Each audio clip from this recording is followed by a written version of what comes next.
إلى يوم الدين. أما بعد، علامات قیامت پر بات چل رہی ہے اور علامات قیامت میں سے وہ علامات جو دجال کے متعلق ہیں، اس میں جناب رسول اللہ صلی اللہ علیہ وسلم نے فرمایا کہ اس کے خروج سے پہلے کچھ ایسی چیزیں بطور علامات کے ہم آپ کو بتلا رہے ہیں جو کسی نبی نے اپنی امت کو نہیں بتایا۔ میں نے کچھ چیزیں اس کے بارے میں آپ کو پرسوں بتائی بھی تھی۔ آگے سننے سے پہلے دو چیزیں جاننا ضروری ہے۔ پہلی چیز یہ ہے کہ دنیا میں اسلام ہی ایک آسمانی مذہب ہے، ورنہ اسلام کے علاوہ دنیا میں کوئی بھی مذہب آسمانی مذہب نہیں کہا جا سکتا۔ آسمانی مذہب کا کیا مطلب ہے؟ آسمانی کتاب ہے، اللہ تعالیٰ نے اسی مذہب کو مقبول مانا ہے، منتخب فرمایا، اور اسی مذہب کی اتباع کے نتیجے میں اللہ تعالیٰ نے کامیابی کو رکھا ہوا ہے۔ اسی کا مذہب مطلب ہوتا ہے آسمانی مذہب۔ اور اسلام ہی دنیا کا ایسا مذہب ہے جو تمام انبیاء پر ایمان رکھنا، تمام کتابوں پر اس بات کا اعتقاد رکھنا کہ یہ اللہ کی طرف سے نازل شدہ ہے، یہ ضروری کرتا ہے، بلکہ ایمان کا جز بناتا ہے۔ کہا گیا الذین یؤمنون بالغیب ویقیمون الصلاة ومما رزقناہم ینفقون والذین یؤمنون بما انزل الیک وما انزل من قبلک۔ صرف قرآن پر ایمان رکھنا ضروری نہیں ہے، بلکہ ان تمام کتابوں پر ایمان رکھنا ہے جو کتابیں اللہ نے انبیاء کے اوپر نازل فرمائی۔ بس ایمان اتنا رکھنا ہے کہ یہ اللہ کی طرف سے نازل شدہ کتاب ہے، عمل نہیں کرنا ہے۔ عمل کرنے کے لیے بچا ہی نہیں ہے، وہ تو سب غائب ہو گیا نا۔ وہ تو کتابیں تھیں، اس پہ اتنی تحریف ہو گئی کہ اس کی جو اصلی حقیقت ہے وہ باقی نہیں رہی۔ اسی لیے یہ کہا جاتا ہے کہ اہل کتاب کے ساتھ مسلمان نکاح کر سکتا ہے، آج کے اہل کتاب کے ساتھ نہیں، کیونکہ آج تو اہل کتاب ہی نہیں رہے۔ بھائی یہود و نصارہ جو ہیں یہ اہل کتاب ہیں، ان کے پاس تورات اور انجیل ہے، آسمانی کتاب ہے، لیکن انہوں نے اپنی کتاب کو چھوڑا، اتنی تحریفات کر دی، امیروں کے لیے الگ قانون، غریبوں کے لیے الگ قانون، سود کا نظام، رشوت کا نظام، انہوں نے اپنے مذہب کا حصہ بنا دیا۔ جب اللہ کے رسول صلی اللہ علیہ وسلم کو نبی بنا کر کے بھیجا گیا تو یہ تو آج سے 1400 سال پہلے اپنے دین کو بھلا چکے تھے، لیکن بہرحال یہ دونوں مذاہب آسمانی مذاہب تھے، ان پر جو کتابیں نازل ہوئی ہیں وہ اللہ کی طرف سے نازل ہوئی ہیں۔ حضرت عیسیٰ، حضرت موسیٰ علیہم الصلوات و تسلیمات کو ان کی طرف نبی بنا کر کے بھیجا گیا۔ انہوں نے دین میں تحریف کی، اللہ نے ہٹا دیا انہیں، اور آخری نبی صلی اللہ علیہ وسلم کو ان کے درمیان میں بھیجا اور کہا کہ اب اگر ہدایت تک پہنچنا ہے تو ان کی مانو۔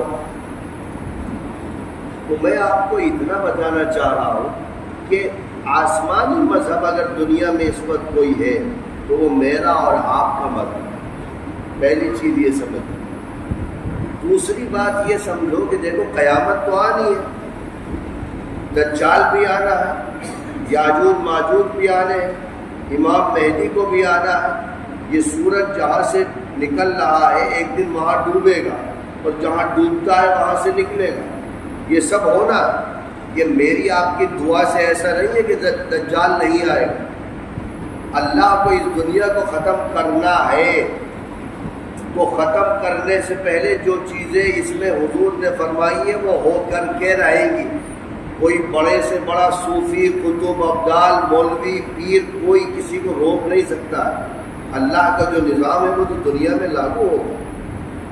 اس لیے یہ تصور کرنا کہ ہماری نیک کاموں کی وجہ سے کوئی چیز آنے والی رک جائے گی، وہ رکے گی نہیں.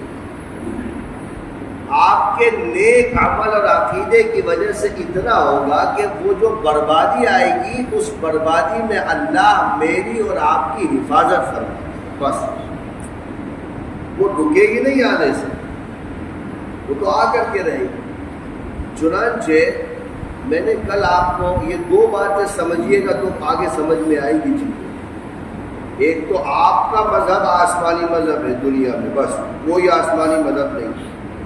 دوسرا، دنیا ختم ہونی ہے، قیامت آنی ہے، دجال بھی آئے گا. اس کے آنے کے وقت کے جو حالات بیان کیے گئے دنیا میں وہ حالات پیدا ہوں گے. آپ کے میرے چاہنے سے ایسا نہیں ہے کہ نہیں ہوں گے، یا میری اور آپ کی عبادات سے رک جائیں گے، نہیں، وہ ہوں گے. اب اللہ کے رسول صلی اللہ علیہ وسلم فرماتے، میں نے ایک حدیث شریف پرسوں بھی سنائی تھی کہ اللہ تعالیٰ اس کو دنیاوی نظام پر کچھ قدرت دے گی، ایک ٹائم پیریڈ کے لیے، ہمیشہ کے لیے نہیں، کئی برس کے لیے نہیں، ایک مخصوص ٹائم پیریڈ کے لیے کچھ قدرت دی جائے گی.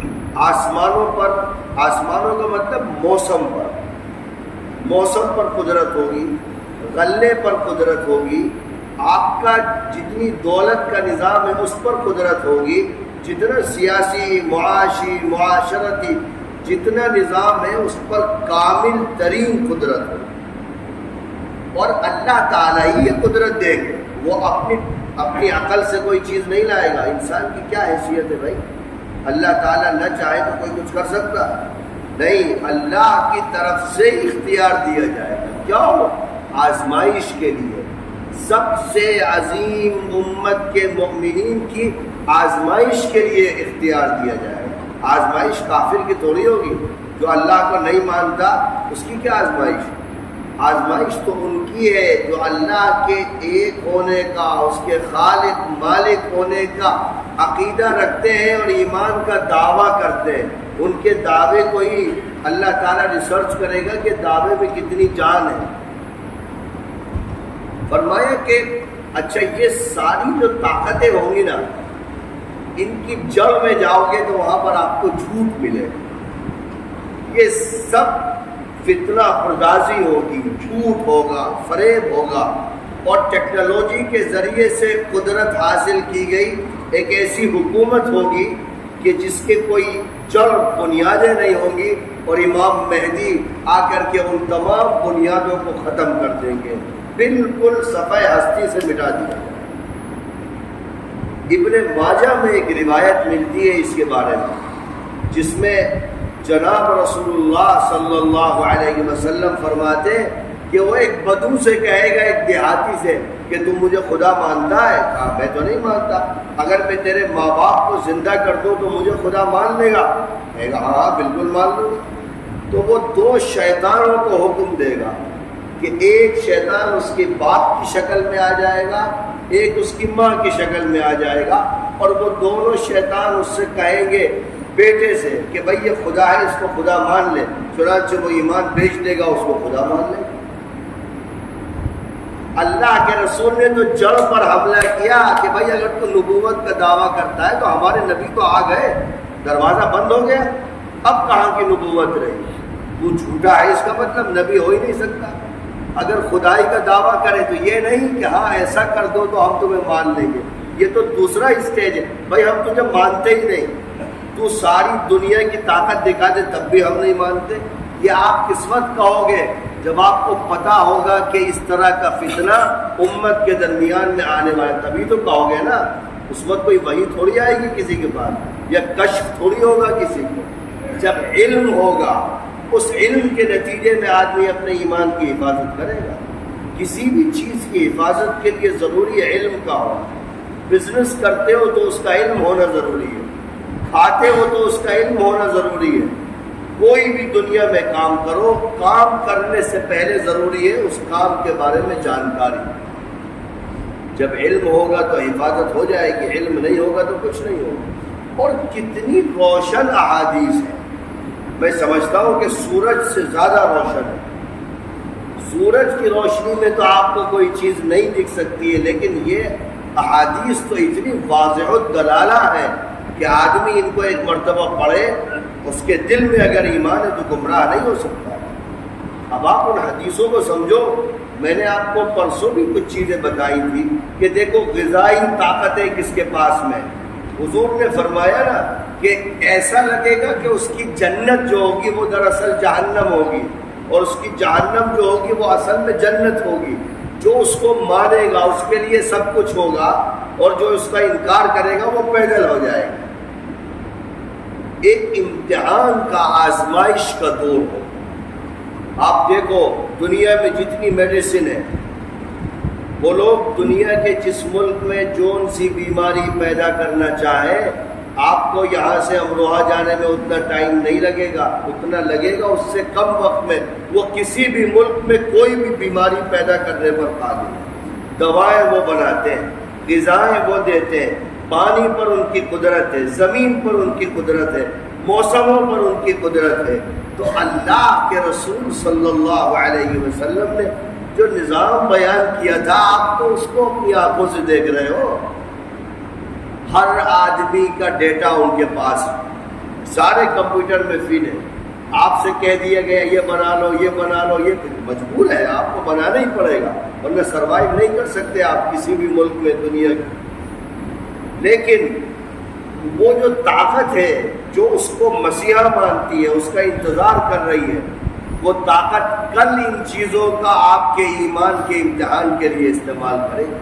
جس آدمی کو چاہے، میں نے کہا تھا کہ کیش منی ختم ہو جائے گی، آپ لکھ لینا اگلے 10 سال کے اندر، 10 سال تو بہت ہو گئے، شاید 4 سے 5 سال کے اندر ختم ہو جائے گا دنیا سے۔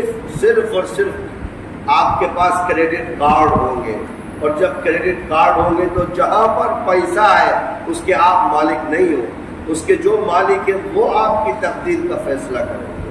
اور یہی چیز اللہ کے رسول صلی اللہ علیہ وسلم بیان فرما رہے تواتر کے ساتھ۔ دنیا میں ایک عالمی حکومت ہوگی بس، یہ جتنے بھی آپ کے ملک ہیں نا، ان سب کا حال جموں کشمیر اور دلی جیسا ہو جائے گا،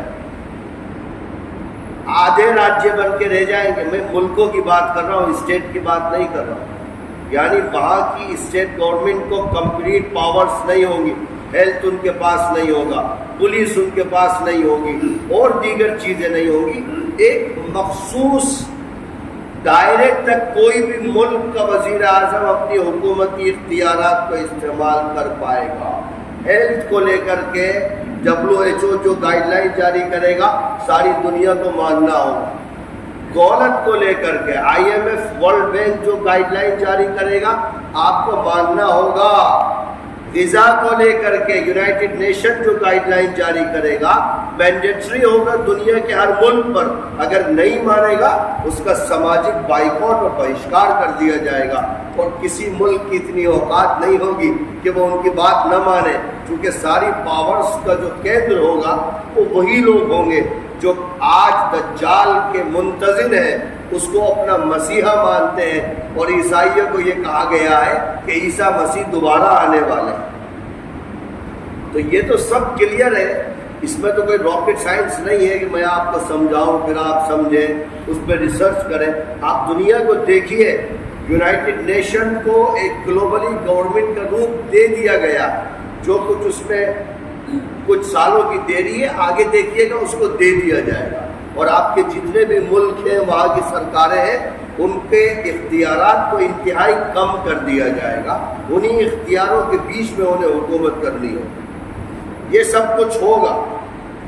اور میں نے آپ سے 2 دن پہلے بھی کہا تھا کہ ہم نے جو احادیث کو پڑھا ہے اس کو پڑھنے کے بعد ہم یہ کہہ سکتے ہیں کہ لگ بھگ 90% وہ دور ہم اور آپ گزار چکے ہیں 10% وقت رہ گیا ہے بس، جب یہ فتنے دنیا میں نمودار ہوں گے، اور ان فتنوں سے بچاؤ کے لیے صرف ایک راستہ ہے بس، آپ ٹیکنالوجی کے ذریعے سے ان سے نہیں لڑ سکتے ہو کیونکہ آپ کے پاس ہے ہی نہیں۔ آپ چاہو گے کہ آپ بھی ٹیکنالوجی میں اتنے آگے چلے جاؤ، وہ تو 1000 سال سے محنت کر رہے ہیں، اور پھر اللہ نے اس طریقے کا دنیا کا نظام بنایا کہ ان کو غالب کرے گا ایک وقت کے لیے، اس لیے کوئی اس کے غلبے کو روک نہیں سکتا۔ اب ہمارے پاس بچاؤ کا کیا راستہ ہے؟ میں نے آپ کو بہت مختصر میں اور بہت کم وقت میں اس فتنے کے بارے میں سمجھانے کی کوشش کی ہے۔ اب یہ سمجھو کہ اس سے بچاؤ کا طریقہ کیا ہے۔ دیکھو فتنہ تو آئے گا اور ہر آدمی کو پڑھنا چاہیے، ہم بتائیں آپ سن لیں اور چلے جائیں، اس سے کوئی نتیجہ نہیں ہونے والا ہے۔ میں نے پھر کہا اگر نہیں جانو گے، اولاد کو نہیں بتاؤ گے، تو پھر وہ جو 70,000 لوگ مسلمانوں میں سے اس پر ایمان لائے تو پتہ نہیں ہم میں سے، آپ میں سے، ہماری اولاد میں سے اللہ نہ کرے کون ایسا ہو جو اس کے ہاتھ پر ایمان لائے۔ سوال ہے جڑ پر حملہ کر۔ لوگ آج کل نئی نئی چیزوں سے متاثر ہو جاتے ہیں، دیکھتے نہیں ہو آپ کس طرح سے پروجیکٹ لانچ کیے جاتے ہیں، یہ کر دیں گے، یہ کر دیں گے، یہ کر دیں گے، ہزاروں کروڑ روپیہ اس کی تشہیر میں، ایڈورٹیزمنٹ میں خرچ کر دیا جاتا ہے، اور جب واپس جاتے ہو 8 سال کے بعد تو جہاں سے ملک چلا تھا اس سے زیادہ بربادی کی طرف چلا گیا۔ کیوں؟ اسی حالات کے ذریعے سے لوگوں کے دماغ کو خرید لیا جاتا ہے، بے وقوف بنا دیا جاتا ہے، پاگل اور دیوانہ بنا دیا جاتا ہے۔ لیکن جس کے پاس علم دین ہوگا، اللہ اور اس کے رسول کی تعلیمات کا نور ہوگا، وہ کبھی ان فطروں سے متاثر نہیں ہو سکتا۔ اب دیکھو ایک آخری چیز سمجھیے، اس سے بچاؤ کا کیا طریقہ ہے۔ پہلی چیز جو احادیث سے ملتی ہے، اس سے کوئی شخص محفوظ رہ سکتا ہے جس کا اللہ کی ذات پر کامل ترین یقین ہو۔ صرف یقین نہیں ہوگا، کامل ترین یقین۔ جیسے میں نے آپ کو بتایا کہ آپ اس سے یہ کہو کہ ہاں بھائی ٹھیک ہے ہم تجھے نبی مان لیں گے، تو ایسا دکھا دے، ہم تجھے خدا مان لیں گے، تم اس کی شہرت سے، اس کی دولت سے متاثر ہو جاؤ، تو یہ متاثر ہونا ہی میرے اور آپ کے ایمان سے نکلنے کے لیے کافی ہے۔ اگر کوئی آدمی نبوت کا دعویٰ کرے اور ہم صرف اس سے یہ پوچھ لیں کہ ہاں بھائی تمہارے پاس دلیل کیا ہے، تو ہم ایمان سے باہر ہو جائیں۔ پوچھنا اس بات کی دلیل ہے کہ تمہارے دماغ نے اس کے دعوے کو قبول کیا۔ تمہیں تو سرے سے کہنا ہے کہ بھائی تو چاند سورج اپنے ہاتھ میں لیا تب بھی میں تجھے نبی نہیں مانوں گا، کیونکہ میں جس قرآن کو مانتا ہوں اس میں کہا گیا کہ اللہ کے رسول کے بعد اب کوئی نبی نہیں آیا۔ یہ بات ہوگی۔ کوئی آدمی خدا کہ بابا خدا کہاں سے دکھے گا دنیا میں، وہ تو مرنے کے بعد دکھے گا خدا۔ وہ ایک آدمی سوال کرنے لگے نا کہ مولانا صاحب وہ کبھی کبھی تختے اتنے نیچے لگا دیے جاتے ہیں، فرشتے مردے کو اٹھائیں گے تو ان کا سر ٹکرا جائے گا اس سے۔ میں نے کہا بھیا وہ دوسری دنیا ہے، وہاں سرور کہیں نہیں ٹکرائے گا، یہ آپ کی دنیا کی جھمیلے ہے۔ قبر میں جانے کے بعد جو سسٹم شروع ہوگا وہ دوسری دنیا ہے، وہاں آپ جیسے بھی مردے کو لٹاؤ فرشتے اٹھا کر اس سے پوچھ لیں گے، اور اس کی چنتا مت کرو وہ کیسے بٹھائیں گے کیسے لٹائیں گے، وہ ان کا کام ہے، تم اپنے سوالوں کی تیاری کر لو، اتنا ہی کافی ہے۔ ہمارے ہاں لوگوں کو سوال کرنے کا بہت مرض ہوتا ہے، ایسا ہو جائے گا تو کیسا ہو جائے گا، ایسا نہیں ہوگا تو کیسے نہیں ہوگا۔ خیر کیا کرنا ہے؟ میں نے کہا کامل ترین ایمان ضروری ہے، یعنی ایسا مضبوط ایمان ہو کہ آدمی کسی بھی حالت میں چلے جائے۔ دیکھو فقر بھی آ سکتا ہے، قحط بھی آ سکتا ہے، اگر آپ نہیں مانو گے تو وہ زمین میں بونے کے لیے آپ کو کھاد نہیں دیں گے، ٹیکنالوجی سے محروم کر دیں گے، بادلوں کے ذریعے سے بارش نہیں ہونے دیں گے، اور حضور نے فرمایا اس کو اتنا اختیار ہوگا اللہ ہی دے گا اختیار. بارش نہیں ہونے دیں گے, آپ کے اکاؤنٹ سیز کر دیں گے, سب کچھ کر دیں گے. ایک روایت میں تو یہاں تک فرمایا کہ وہی شخص اپنا ایمان بچا سکے گا جو علاقے آبادیوں کو, شہر کو چھوڑ کر کے جنگلات میں اور پہاڑوں پر چلا جائے. ایسے حالات ہوں گے. ان حالات میں دیکھو ایمان کون رکھ پاتا ہے, ورنہ لوگ تو دنیا کی 2 روٹیوں کے لیے اپنا ایمان بیچ دیتے ہیں چوراہے پر.